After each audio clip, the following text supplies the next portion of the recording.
느헤미야 1장 1절로 11절까지 교독하겠습니다. 하가랴의 아들 느헤미야의 말이라. 아락사스다 왕 제20년 기슬르월에 내가 수산궁에 있는데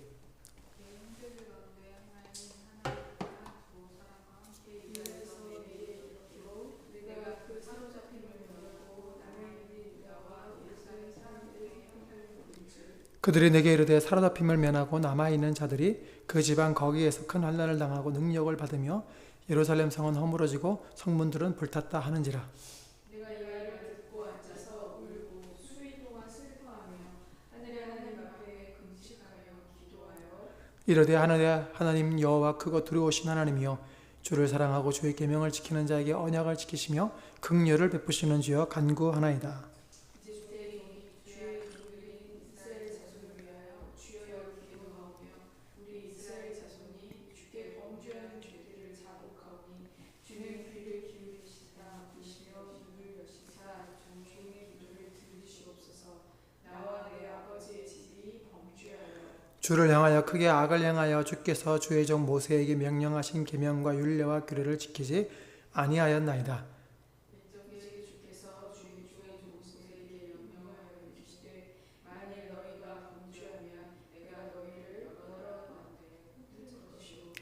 만일 내게로 돌아와 내 계명을 지켜 행하면 너희 쫓긴 자가 하늘 끝에 있을지라도 내가 거기서부터 그들을 모아 내 이름을 두려고 택한 곳에 돌아오게 하리라 하신 말씀을 이제 청하건대 기억하옵소서. 이들은 주께서 일찍이 큰 권능과 강한 손으로 섭하신 주의 종들이요 주의 백성입니다. 함께 읽겠습니다. 주여 구하오니 귀를 기울이사 종의 기도와 주의 이름을 경외하기를 기뻐하는 종들의 기도를 들으시고 오늘 종이 형통하여 이 사람들 앞에서 은혜를 입게 하옵소서 하였나니 그때에 내가 왕의 술간원이 되었느니라. 아멘. 오늘 말씀의 제목은 하나님이 일하시는 방법입니다. 일을 할 때 우리는 그냥 막 하지 않죠. 계획을 세웁니다. 그리고 목적을 정해서 나아갈 방향으로 가지요.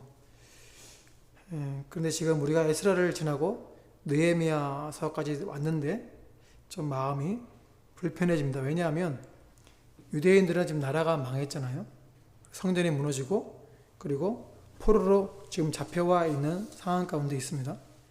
이것이 왜 저한테 불편했냐면 하나님은 왜 이렇게 일을 하셨을까? 이런 생각이 들었기 때문입니다. 분명히 하나님의 천지의 주제이시면서 어떻게 이 백성을, 자기 백성을 포로로 잡아가도록 두셨냔 말입니다. 하나님의 계획이 무엇이지? 하는 생각을 하지 않을 수가 없습니다. 자기 백성을 포로로 보낼 정도라면 무엇인가 하나님이 계획하시는 바가 있겠다는 생각은 당연히 들겠죠. 근데 1차원적으로 그냥 생각해보면 어떤 계획이 있어서 포로를 보내셨을까? 라는 생각을 하면 1차원적으로 생각해보면 별 계획이 아니고 이들이 말씀을 어겼기 때문입니다. 신명기 7장 1절에 네 하나님 여호와께서 너를 인도하사 네가 가서 차지할 땅으로 들이시고 네 땅에서 여러 민족, 헷 족속, 기르가스 족속, 아모리 족속, 가나안 족속, 브릿 족속, 히위 족속과 여부 족속 곧 너보다 많고 힘이 센 7 족속을 쫓아내실 때에 네 하나님 여호와께서 그들을 네게 넘겨 네게 치게 하시리니 그때에 너는 그들을 진멸할 것이라. 그들과 어떤 언약도 하지 말 것이요 그들을 불쌍히 여기지도 말 것이며 또 그들과 혼인하지도 말지니 네 딸을 그들의 아들에게 주지 말 것이요 그들의 딸도 네 며느리를 삼지 말 것은 그가 네 아들을 유혹하여 그가 여호와를 떠나고 다른 신들을 섬기게 함으로 여호와께서 너희에게 진노하사 갑자기 너희를 멸하실 것임이니라. 그러니까 이 다른 신들을 섬겼기 때문에 그래서 나라가 망한 거예요. 다른 게 없어요. 멸망했는데 하나님은 말씀대로 그냥 그대로 이루셨어요. 그렇지만 하나님이 그냥 내버려 두셨을까요? 신명기 7장 5절에 6절에 너는 여호와 네 하나님의 성민이라. 네 하나님 여호와께서 지상 만민 중에서 너를 자기 기업의 백성으로 택하셨나니 여호와께서 너희를 기뻐하시고 너희를 택하심은 너희가 다른 민족보다 수요가 많기 때문이 아니니라. 너희는 오히려 모든 민족 중에 가장 적으니라. 하나님이 이들을 백성으로 삼으셨대요. 근데 그렇게 택하신 이유가 많기 때문에가 아니라 오히려 적기 때문에 택하였다라는 거예요. 그거 무슨 말일까요? 강하면 하나님을 의지할까요? 적으면 하나님을 의지할 가능성이 더 커질까요? 제 생각에는 좀 혹시 그래서 그런 거 아닐까? 야, 가나안 땅을 어떻게 들어가지? 저 이방 나라가 강한데? 라는 생각을 할 때에 자기들이 강하면 야, 이거 우리가 한 거잖아. 이렇게 말할 수 있는데 여러 민족 중에 오히려 가장 작다고 적어서 택하였다면 하나님의 힘으로 이 땅이 점령되어질 것이다라는 생각을 하게 되는 거 아닙니까? 그래서 신명기 7장 9절에 그런즉 너는 알라 오직 네 하나님 여호와는 하나님이시요 신실하신 하나님이시라. 그를 사랑하고 그의 계명을 지키는 자에게는 천대까지 그의 언약을 이행하시며 인애를 베푸시되 그를 미워하는 자에게는 당장에 보응하여 멸하시나니 여호와는 자기를 미워하는 자에게 지체하지 아니하시고 당장에 그에게 보응하시느니라. 그런즉 너는 오늘 내가 네게 명하는 명령과 규례와 법도를 지켜 행할지니라. 예, 말씀을 지키라는 거예요. 말씀을 지키면 가나안 땅을 너에게 주겠다라는 거예요. 그러나 그렇지 않으면 하나님이 멸하신다는 거예요. 1차원적으로 생각하면 이런 거예요. 이런 것인데 그래서 가나안 땅에 들어갈 때에 첫 번째 세대가 못 들어갔잖아요. 실패한 이유가 뭡니까? 말씀대로 들어가라 그랬더니 안 된다고 저들은 우리는 저들의 먹이라고 막 그러면서 우리는 메뚜기 같다고 돌아가자고 통곡을 하고 막 그러잖아요. 눈에 보이는 대로 반응을 하잖아요. 말씀대로 반응하는 게 아니라 눈에 보이는 대로 반응을 하죠. 그래서 40년을 광야에 있게 되잖아요. 광야에 그래서 1차원적으로 말씀대로 안 하니까 광야로 간 거예요.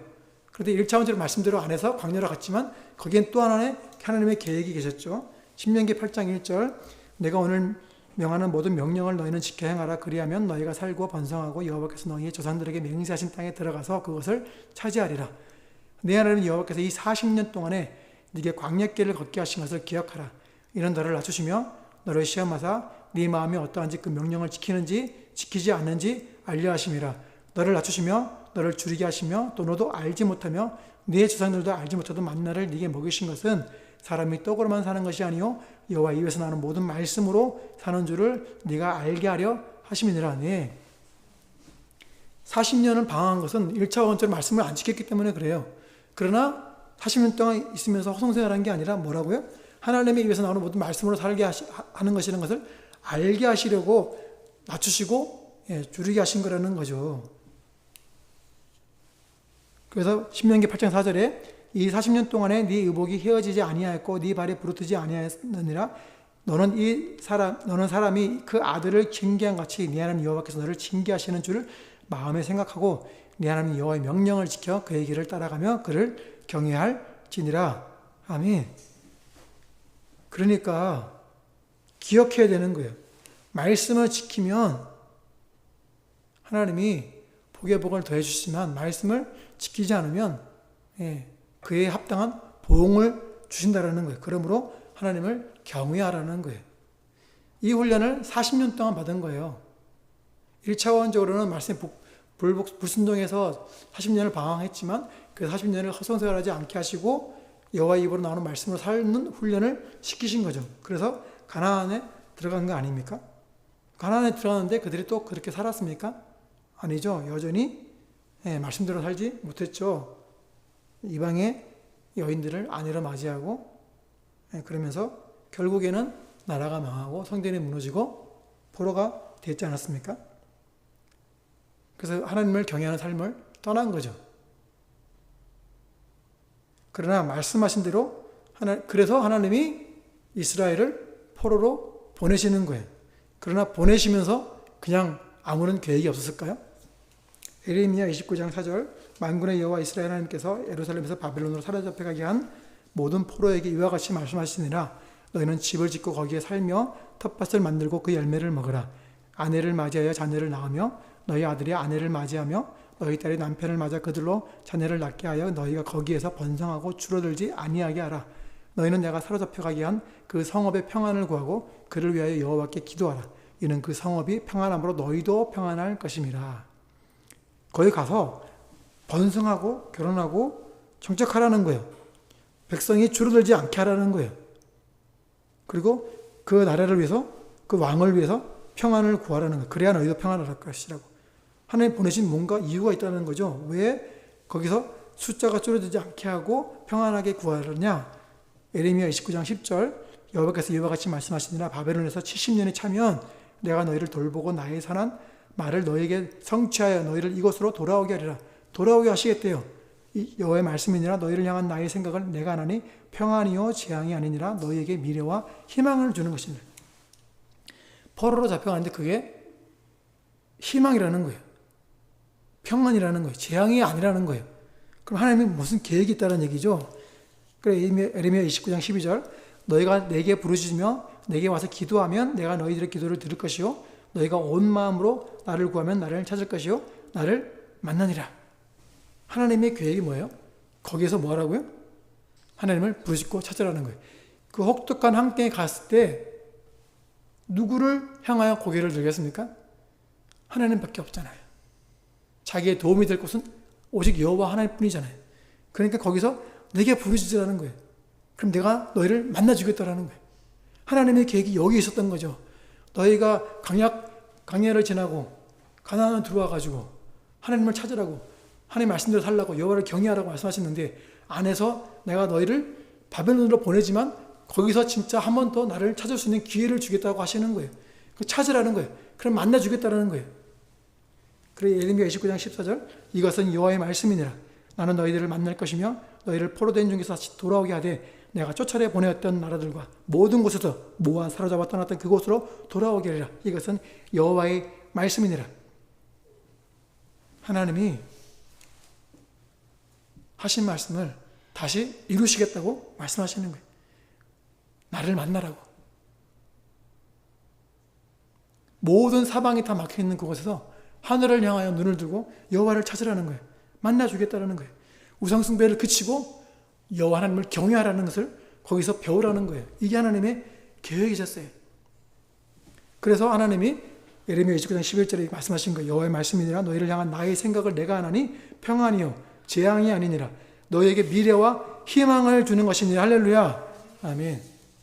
여러분 어려운 환경 가운데 있습니까? 괴로워하지 마십시오. 하나님이 우리에게 재앙을 주시는 것이 아니라 미래에 희망을 주시려고 새로운 반전을 주시려고 하시는 거예요. 근데 그걸 모르고 불평할 것이 아니라 뭘 해야 되는 거예요? 내가 할 수 있는 것은 오직 감사와 기도라고 하면서 하나님을 찬양하면서 하나님은 선하십니다. 하나님이 하신 모든 방법은 다 선하십니다 하고 하시면서 순종하고 나아가야 되는 거예요. 하나님은 이렇게 말씀을 통해서 일을 하시는데 하나님 말씀을 통해서 일하시는 이유가 뭘까요? 이스라엘 백성들이 첫 세대가 하나님 말씀대로 살지 못해서 40년을 지냈죠. 그 가나안 땅에 들어왔는데 하나님 말씀대로 살다가 잘 사는 것 같처럼 보였어요. 그래서 막 엄청난 번영을 누렸어요. 솔로몬 왕 때. 번영을 누리다가 말씀대로 안 사니까 폭삭 망했죠. 그래서 하나님 말씀대로 사는 훈련을 거기서 한번 또 받는 그 연단의 기간이 있었는데 포로가 안 돼서 돌아오면서 하나님이 그들에게 말씀하시는 거예요. 말씀을 통해서 일하시는데 어떤 말씀을 통해서 일하시냐? 하나님의 말씀을 자기의 비전으로 삼는 그 사람을 통해서 일을 하시는 거예요. 하나님이 일하시는 방법이 뭐라고요? 말씀을 자기의 소망으로 삼는 사람을 통해서 하나님이 일을 하신다는 거예요. 11절에 오늘 읽은 말씀 느헤미야 1장 11절 주여 구하오니 귀를 기울이사 종의 기도와 주의 이름을 경외하기를 기뻐하는 종들의 기도를 들으시고 오늘 종이 형통하여 이 사람들 앞에서 은혜를 입게 하옵소서 하였나니 그때에 내가 왕의 술관원이 되었느니라. 지금 느헤미야가 기도를 하는데 기도를 들여달라고 구하고 있어요. 그럼 뭘 구했을까요? 그 구한 내용이 오늘 느헤미야 1장 말씀에 쭉 나오는 거예요.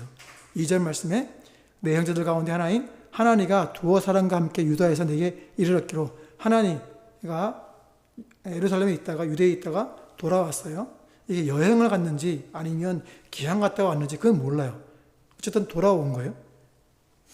그래서 내가 그 사로잡힘을 면하고 남아있는 유다와 예루살렘 사람들의 형편을 물은 즉 사로잡힘을 면했다는 건 포로가 되지 않고 그쪽에 남아있던 이스라엘 사람들을 말하는 것처럼 보이지만 그러나 이 에스라 느헤미야를 쭉 읽으면서 보면은 이것이 귀향한 백성들을 말하는 것이라고 학자들은 그렇게 이해를 합니다. 그래서 귀향한 그 사람들이 유다와 예루살렘 사람들이 형편을 물은 거예요. 그 사람들의 형편을 물었더니 이제 하나님이 대답하기를 3절에 그들이 내게 이르되 사로잡힘을 면하고 남아있는 자들이 그 지방 거기에서 큰 환난을 당하고 능력을 받으며 예루살렘 성은 허물어지고 성문들은 불탔다 하는지라.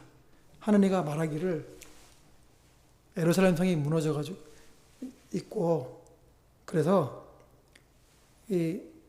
거기에 사는 귀향한 백성들이 큰 환난을 당하고 있다. 능력을 받고 있다. 이런 얘기를 전해준 거예요.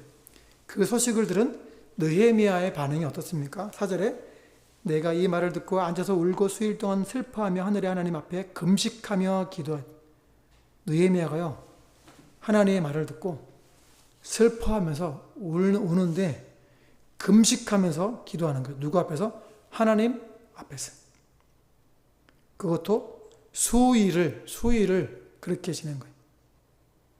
느헤미야는 어린 사람이 아니죠. 1장 1절에 보면 하갈의 아들 느헤미야의 말이라 아닥사스다 왕 제20년 기슬로월에 내가 수상궁에서 왕의 궁에 수상궁은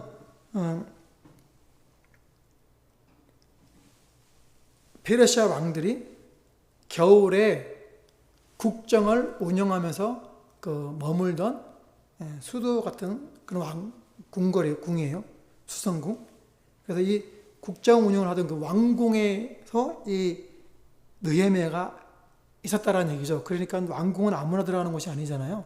그러니까 고위 관료직이라고 볼 수가 있는 거죠. 그래서 이상하다는 거죠. 다 큰 어른이 그것도 관직을 갖고 있는 포로가 어떻게 페르시아 왕국의 수상궁에 들어가서 일을 할 정도라면 보통 사람이 아닌 거잖아요. 개천에서 용난 것 이상이죠. 훨씬 뛰어넘는 거죠. 말도 안 되는 일이 벌어진 건데, 근데 이 사람이 지금 그 소식을 듣고 수일 동안 눈물을 흘리면서 울면서 금식하며 기도하는 거예요. 느헤미야는요, 예루살렘을 본 적도 없어요. 느헤미야는 페르시아에서 태어났어요. 그러니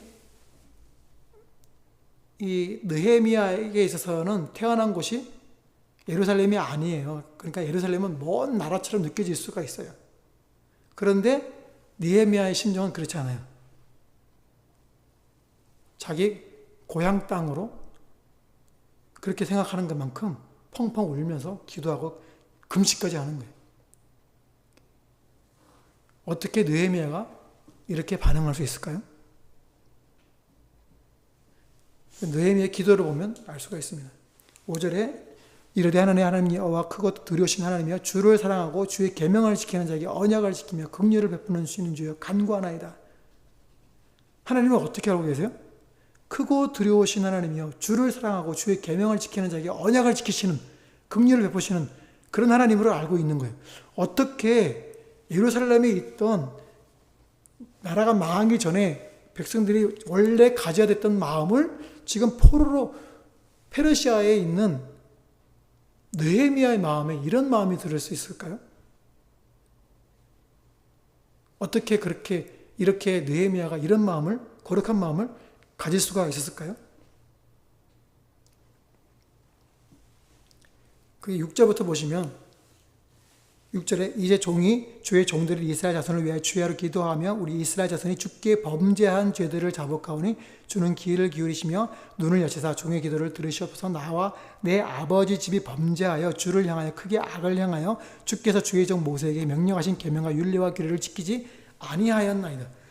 이게 율례와 규례를 지키지 않아서 이게 포로로 잡혔다는 걸 알고 있는데, 근데 나와 내 아버지의 집이 범죄했다고 이렇게 얘기하고 있잖아요. 느헤미야는요, 그때 당시 있지도 않았어요. 태어나지도 않았어요.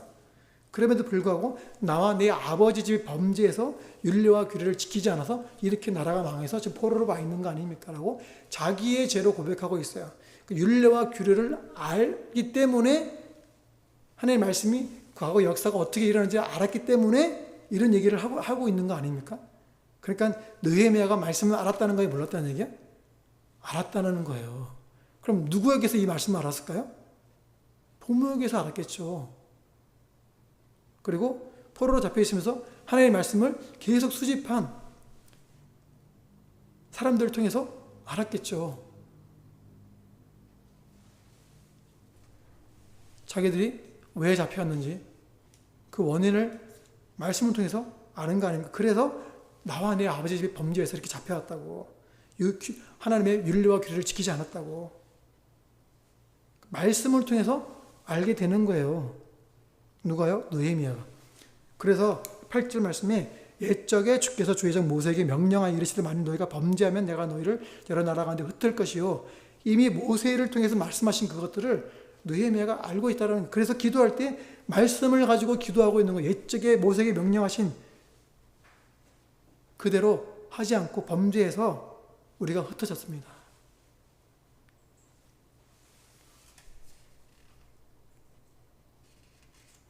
그런데 에스라는 말씀대로 흩어졌는데 말씀대로 귀향하는 것을 본 사람입니까? 안 본 사람입니까? 본 사람이죠. 어떻게 봤습니까? 2차 귀환은 누가 했죠? 2차 귀환의 리더는 에스라. 에스라와 느헤미야는 동시대 사람이 맞습니까? 예, 동시대 사람이에요. 느헤미야 8장 9절 백성이 율법의 말씀을 듣고 다 우는지라 총독 느헤미야와 지사장경 학사 에스라와 백성을 가르치는 레위 사람들이 모든 백성이 이르기를 오늘은 너희 하나님 여호와의 성일이니 슬퍼하지 말며 울지 말라 하고 느헤미야가 귀향해가지고 에스라랑 같이 있단 말이죠. 그러니까 에스라가 귀향하는 걸 봤던 사람이란 말이에요. 하나님 말씀하신 대로 귀향하는 것들이 1차 귀향 때는 자기가 못 봤지만 2차 귀향하는 걸 또 보니까 하나님 하신 말씀이 이루어지네? 그러니까 말씀을 지키지 않아서 포로로 왔는데 말씀대로 돌아간 것을 느헤미야는 또 보고 있는 거예요. 그 말씀을 체험한 사람인 거죠. 말씀이 먼 과거의 역사가 아니라 자기 대에 자기 눈으로 이루어진 걸 본 사람이란 말이에요.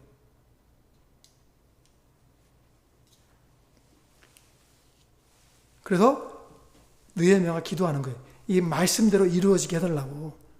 느헤미야 1장 9절 만일 내게로 돌아와 내 계명을 지켜 행하면 너희 쫓긴 자가 하늘 끝에서 있을지라도 내가 거기서부터 그들을 모아 내 이름을 두려고 택한 곳에 돌아오게 하리라 하신 말씀을 이제 청하건대 기억하소서. 지금 느헤미야가 말씀대로 이루어진 것을 말씀 붙들고 기도하면서 지금 뭐라 그래요? 두려고 택한 곳에 돌아오게 하리라 하신 말씀을 이에 청하건대 기억하소서. 하나님께 돌아가게 해달라고 이게 이상하죠? 이미 말씀대로 이루어졌는데 그럼 무슨 말이에요? 자기도 돌아가고 싶다라는 거예요. 왜 돌아가고 싶다고 하나님께 이것을 요청하고 있을까요? 왜 요청하고 있을까요?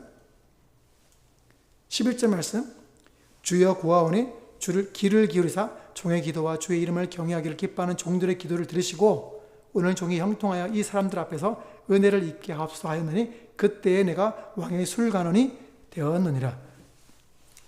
하나니가 유대에서 와가지고 유대의 형편을 물으니까 성이 해파되어서 능욕을 당하고 있다고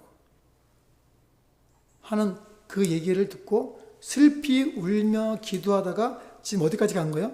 나도 돌아가게 해달라고 하는 거예요. 왜 돌아가게 해달라고 그럴까요? 무너진 성을 건축하고 싶은 마음이 이 느헤미야 마음 가운데로 들어온 거죠. 그런데 돌아가는 것 자기 마음대로 할 수 있습니까? 없습니까? 없어요. 수상궁에서 왕의 관리로 일을 하고 있는데 나 돌아갈래 그러고 돌아갈 수 있는 게 아닌 거죠. 포로가 어떻게 그렇게 할 수 있습니까? 누가 허락해야 되는 거예요? 왕이 허락해야 되는 거잖아요. 그래서 여기 11절에 우리 한 번 더 보시면 이 사람들 앞에 이렇게 되나? 원문 성경을 보면요. 복수가 아니에요. 이 사람들이 아니고요. 일시, 단수예요. 단수. 한 사람 말하는 거예요. 한 사람. 그러면 오늘 종의 기도를 들으시고 오늘 종이 형통하여 이 사람 앞에서 은혜를 입게 하옵소서. 그럼 이 사람이 누굴까요? 왕이죠. 아닥사스다 왕. 아닥사스다 왕의 허락을 은혜를 입어서 내가 돌아가고 싶은데 하나님 좀 해주세요. 도와주세요. 하는데 그때에 내가 왕의 술관원이 되었느니라. 하나님 나 돌아가고 싶어요. 무너진 성을 내가 건축하고 싶어요. 나 돌아가게 해주세요. 하나님께 기도했는데 하나님 그 기도를 들으시고 응답하시는데 뭐라고요? 그때에 내가 왕의 술관원이 되었느니라. 주석을 아무리 봐도요. 1절에 수상공회에 있었는데 이때 직책이 안 나오잖아요. 11절 마지막 절 보시니까 술관원이 되었대요. 이게 수상공회에 있을 때 이미 술관원이 되었는지 아니면 11절에 기도할 때에 술관원이 되었는지 이건 모르겠어요. 그렇지만 정황을 주석을 어디를 봐도 그런 얘기가 없어요. 근데 저는 정황을 봤을 때 1절에 수상공회에 있을 때는 술관원이 아직 아니었지 않았을까 하는 생각을 해보는 거예요. 왜냐하면 내가 기도할 때에 그때 술관원이 되었다고 했으니까. 왜냐하면 하나님가 와가지고 하는 얘기를 듣고 기도한 거니까. 하나님이 그의 보직을 옮겨주셨나? 이런 생각을 하게 되는 거죠. 하나님이 일하시는 방법이 뭐라고요? 하나님 말씀을 자기의 비전으로 삼고 나아가는 그 사람을 하나님이 사용하시는 거예요. 그래서 술관원이 되게 하시는 거예요. 느헤미야 시대의 왕이 누구라고요? 1절 말씀 보니까 하갈의 아들 느헤미야 말이라 아락사스다 왕. 기슬루월에 내가 수상공에 있었는데 기슬루월에 있을 때 그런데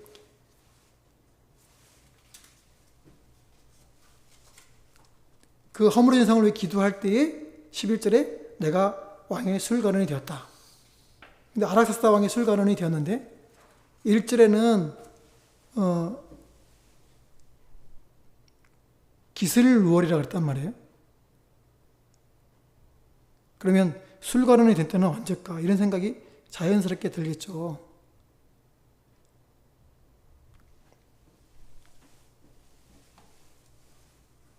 그래서 이 느헤미야가 기도하면서 6절과 7절 말씀처럼 조상의 죄를 자기의 죄로 언급하면서 윤리와 규례를 지키지 않은 그 과거의 일들을 기억하면서 이제는 10절 말씀 보시면 이들은 주께서 일찍이 큰 권능과 강한 손으로 구속하신 주의 종들이요 주의 백성이니이다. 이 느헤미야가요 이제 자기는 페르시아에서 태어난 사람이지만 말씀을 통해서 내가 주의 종이고 주의 백성이라는 것 거기까지 자라났다는 것을 보게 되는 거예요. 내가 페르시아의 왕궁에 거하는 술관원으로 있지만 그러나 나는 주의 종이요 주의 백성이라는 정체성을 바르게 아는 그 수준까지 자라난 거죠. 하나님이 바로 이런 사람들을 사용하는 거예요. 수상공에 있으면 얼마나 좋아요. 누릴 걸 다 누리잖아요. 술관원은요 왕이 가장 신이 많은 사람을 세우는 거예요. 그 대제국의 페르시아 황제를 독살하려고 하는 무리들이 얼마나 많겠어요. 그리고 술관원은 단지 그 음식에 독이 있는지 없는지 그것만 판단하는 사람이 아니고 왕의 참모 총장, 참모 비서처럼 이렇게 옆에서 지혜를 빌려주고 의견을 나누는 그런 아주 고위 관료직이란 말이에요. 왕이 하나도 의심 없이 절대적으로 의지할 수 있는 사람, 그런 사람이 술관원이 되는 거예요. 근데 그 자리를 내려놓고 돌아가게 해달라고 지금 하나님께 기도하고 그 기도가 응답되어 술관원이 된 거예요. 이게 놀라운 거죠. 이 시대에 쓰임받는 사람이 되고 싶으십니까? 그러면 하나님의 마음을 알아야 돼요. 무엇을 통해서? 말씀을 통해서. 그때 어떤 일이 벌어집니까? 세상에서 일어나는 일들이 하나님의 마음에 합하지 않으면 그때 슬픔이 일어나는 거예요. 하나님 하면서 울게 되는 거예요. 금식하게 되는 거예요.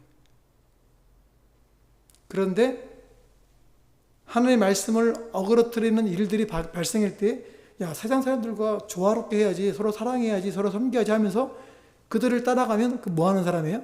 그 하나님 쓰는 사람은 아닌 거예요. 그가 아무리 능력이 많아가지고 큰 교회를 하고 있어도 하나님 쓰는 사람이 아니에요. 그는 사탄의 종일 수도 있어요. 제가 지금 굉장히 무서운 말을 하고 있는 거예요. 돌맞을 말을 하고 있는 거예요. 그러니까 큰 교회 다니라고 하나님 사람이라고 말하면 안 돼요. 그가 하나님 말씀을 듣고 기도하면서 이 세상에서 벌어지는 일들 때문에 괴로워하고 슬퍼하고 하나님의 말씀 때문에 슬퍼하고 우는 사람이어야 진짜 하나님 사람인 거예요. 하나님의 말씀을 떠나는 이 세대의 풍조에 슬퍼하는 사람, 그 사람이 진짜 하나님의 사람인 거예요.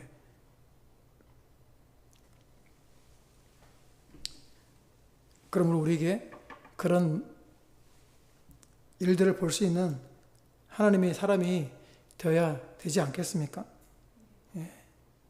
그래서 하나님이 그런 사람들을 통해서 일을 하시는데 또 어떻게 일을 하시냐면 두 번째로 기도를 통해서 일을 하시는 거예요. 4절 말씀에 내가 이 말을 듣고서 앉아서 울고 수일 동안 슬퍼하며 하늘의 하나님 앞에 금식하며 기도하였다. 이 눈물은 사실 느헤미야의 눈물이죠. 근데 이렇게 울 수 있었던 것은 말씀을 통해서 하나님의 마음을 알았기 때문에 이렇게 우는 거예요. 그러면 실제적으로는 이게 누구의 눈물처럼 보여요? 저는 하나님의 눈물처럼 보이는데요.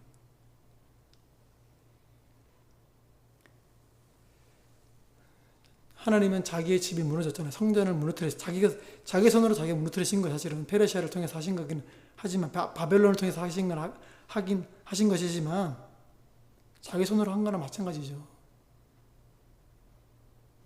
얼마나 하나님이 마음이 아프시겠어요. 그런데 그 성을 건축하고 싶어하는 하나님의 사람이 나타났어요. 느헤미야. 하나님이 그를 들어 쓰시지 않겠습니까? 그래서 술관으로 그를 삼으신 거예요. 그래서 술관원이 되게 하신 것은 무엇 때문이냐? 느헤미야 2장 1절 아락사스다 왕 제20년 니산월에 왕 앞에 포로주가 있기로 내가 그 포로주를 왕에게 드렸는데 이전에는 내가 왕 앞에서 수심이 없었더니 아락사스다 왕 20년 니산원이라고 했어요. 이게 주전 444년 4월에 해당하는 겁니다. 그런데 느헤미야가 수상궁에서 예루살렘의 소식을 들었을 때는 언제입니까? 1장 1절에 하가리의 아들 느헤미야의 말이라 아락사스다 왕 제20년 기슬루월에 내가 수상궁에 있는데 이 기슬루월은 아락사스다 20년이라고 하고 있는데 주전 445년 12월에 해당하는 거예요. 근데 왜 이게 20년이랑 똑같이 나오냐? 이게 이스라엘의 원력으로 바꾸다 보면서 이게 20년이라고 나왔는데, 원래대로 하면, 이게 약 12월에서 3, 4월이니까 이게 한 4개월 정도의 텀을 두고 있는 거예요.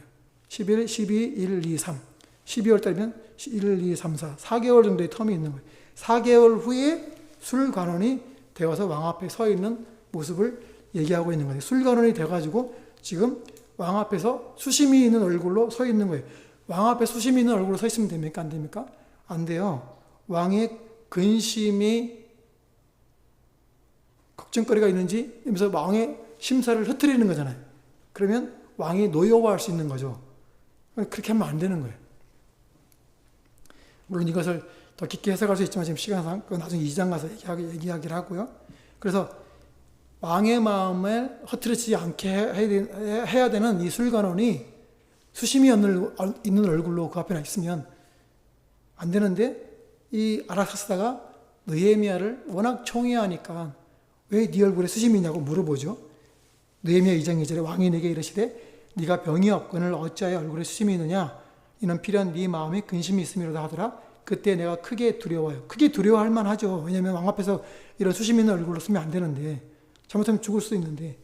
그래서 2장 3절에 왕께 대답하되 왕은 만세수를 하옵소서 내 조상들의 묘실이 있는 성읍이 이제까지 황폐하고 성문이 불탔사오니 내가 어찌 얼굴에 수심이 없사오리까 하니 왕이 내게 이르시되 그러면 네가 무엇을 원하느냐 하시기로 내가 곧 하늘의 하나님께 묵도하고 잠깐 기도한 거예요. 왕에게 이르되 왕이 만일 좋게 여기시고 종이 왕의 목전에서 은혜를 얻었사오면 나를 유다 땅 나의 조상들이 묘실에 있는 성읍에 보내어 그 성을 건축하게 하옵소서. 느헤미야는 자기가 술관원이 된 그 이유를 분명하게 안 거예요. 돌아가야겠다. 성을 건축해야 되겠다. 이게 어디부터 시작되는 거예요? 말씀으로부터 시작되는 거예요. 그리고 그 말씀으로 하나님의 마음을 알게 되고 그리고 소식을 듣게 되니까 쓰러져서 울며 근심하게 되는 거예요. 기도하게 되는 거예요. 그래서 여호와께로부터 받은 소망을 가지고 하나님 나를 돌아가게 해달라고. 내가 돌아가고 싶다고. 그랬더니 술관원이 대기하시고 그리고 왕 앞에서 내가 돌아가고 싶다고, 성을 건축하고 싶다고 분명하게 얘기를 꺼내게 되는 거죠. 어떻게 하나님이 이렇게 일을 하실까요? 하나님이 이렇게 포로로 보내고 귀향을 시키고 하는 이유가 있어요. 그게 세 번째로 하나님의 나라를 이루시기 원하시기 때문입니다. 처음에 1차 귀향할 때는 고레스를 움직여서 무엇을 재건하게 하십니까? 성전을 재건하게 하시죠. 에스라 1장 2절 바사왕 고레스는 말하니 하나님 여호와께서 세상 모든 나라를 내게 주셨고 나에게 명령하사 예루살렘에 뭘 하라고요? 성전을 건축하라. 성전을 건축하라. 2차 귀향할 때 아락사스를 움직여가지고 에스라는 뭘 합니까? 에스라 7장 10절에 에스라가 여호와의 율법을 연구하여 준행하며 율례와 규례를 이스라엘에게 가르치기로 결심하였더라. 하나님의 말씀을 가르치게 하는 거예요. 지금 3차 귀환을 지금 맞닥뜨린 상황 가운데 느헤미야에게 하나님이 소명을 주시는데 어떤 소명을 주신 거예요? 예루살렘으로 가고자 하는 소명을 주시는데 느헤미야 2장 5절에 왕이 이르되 아뢰되 왕이 만일 족지 여기시고 조용히 왕의 목전에서 은혜를 얻었어 하면 나를 유다 땅 나의 수상들의 묘실이 있는 성읍에 보내어 그 성을 건축하게 하옵소서. 근데요, 이번에는 성을 건축하는데 이게 사실은 굉장히 어렵고 난처한 상황이에요. 왜냐?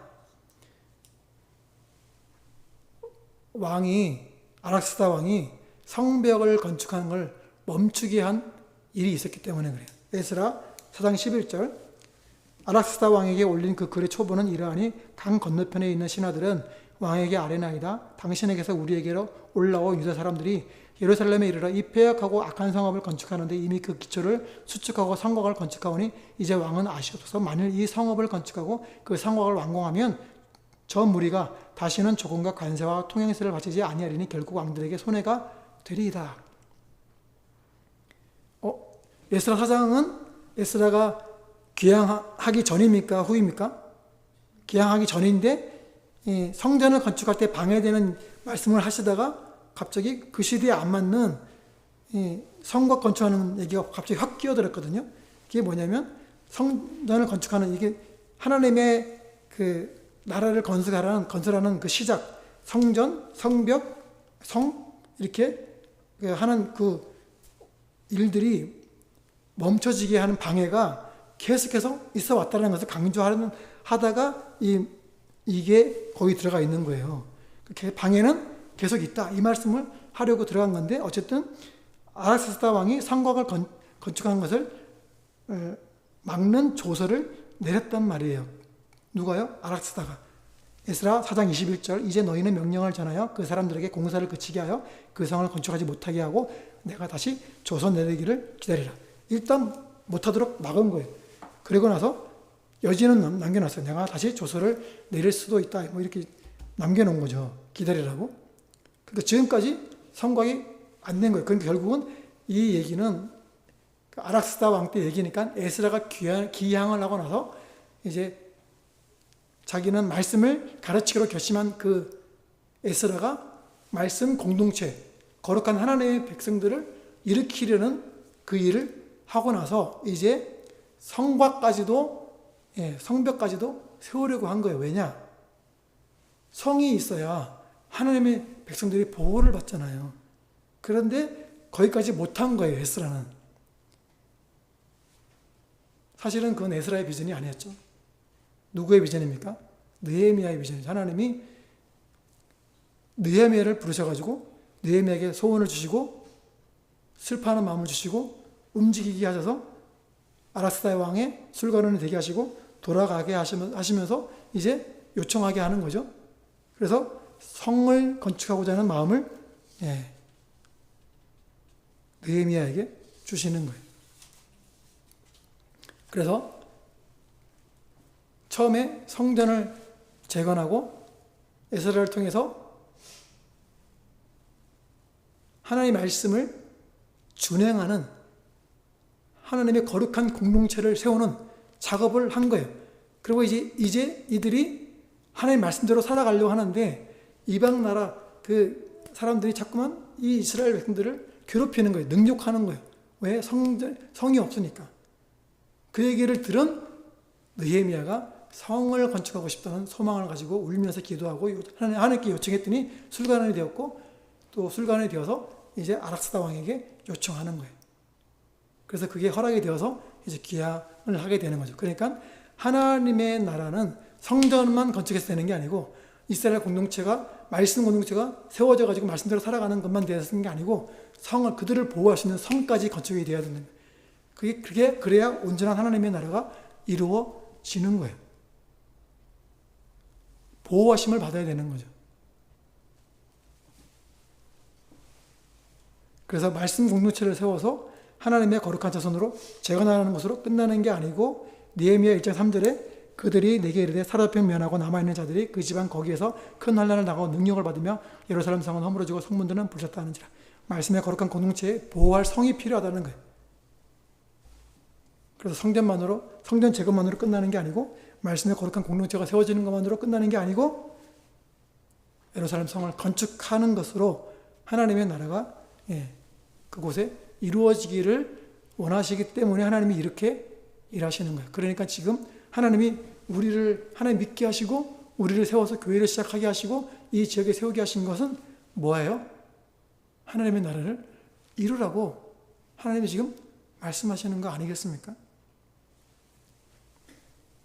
그래서 하나님의 나라는요, 저 멀리 천국에서 죽어서 가는 그런 게 하나님의 나라가 아니에요. 그거는 나중에 우리가 죽어서 가는 나라이고, 하나님 믿는 사람들은 하나님의 통치를 받으며 이 땅에서 하나님의 통치가 이루어지도록 하는 하나님의 나라를 이루어야 될 사명이 우리에게 있는 거예요. 그래서 하나님이 우리를 부르신 거예요. 그래서 예수 그리스도 십자가 보혈의 공로를 힘있게 하시고, 십자가를 생각하면 우리가 눈물 나게 하시고 우리를 울게 하시고 예수 그리스도로 살게 하시는 은혜를 우리에게 주신 거예요. 그러니 이제는 우리가 하나님의 말씀으로 살아가는 훈련을 지금 받고 있잖아요. 그리고 지금 자라나야 되는 거예요. 하나님 나라를 이루는데 그 수준까지 우리가 하나님의 존귀한 백성이라는 것을, 주의 종이라는 것을 깨닫고 말씀으로 이 땅을 하나님의 말씀이 통치하는 나라로 만들어 가야 되는 사명이 우리에게 주어진 거란 말이에요. 그래서 하나님이 지금 우리를 사용하시려고 이곳에 교회를 세우게 하신 거예요. 그러니 이곳에 오시는 모든 성도님들이 자기가 사는 그 현장을 하나님 말씀이 통치하는, 하나님이 통치하시는 그 나라로 만들어가는 일을 해야 되는 거예요. 오늘날 우리가 바로 이 땅의 느헤미야가 되어야 되는 거 아니겠습니까? 그러려면 뭘 해야 되죠? 기도해야 돼요. 그러려면 뭐 해야 돼요? 말씀을 읽어야 돼요. 말씀을 통해서 하나님의 마음을 알아야 돼요. 그리고 그 마음을 붙잡고 하나님 자기에게 주신 그 비전, 말씀을 붙잡고 하나님 이 일을 내가 할 수 있게 해달라고 기도하는 거예요. 그리고 헌신하는 거죠. 수상궁의 술관원으로 왕옆에 부귀영화를 누리는 게 아니라 척박한 무너진 그 예루살렘으로 돌아가서 성을 건축하는 그 고난의 일을 하려고 왕에게 요청하는 그 일들을 우리가 해야 되는 거예요. 그리고 돌아가서 그것들을 이제 시작하는 거죠. 그러므로 물어보고 싶네요. 우리는 기도하는 사람입니까? 우리 마음속에는 하나님 우리에게 주신 비전이, 말씀의 비전이 있습니까? 그리고 나에게 주신 그 비전 때문에 그런 소식을 들을 때마다 눈물 흘리고 마음이 무너지고 기도하는 그런 시간이 우리에게 있습니까? 우리가 그 수준까지 자라나면 하나님 반드시 우리를 쓰실 줄로 믿습니다. 그러므로 우리는 기도해야 됩니다. 기도하면 하나님이 움직이셔서 우리를 하나님이 일하실 만한 그런 모든 환경들을 만들어 주시고 또 이끌어 가실 줄로 믿습니다. 아멘.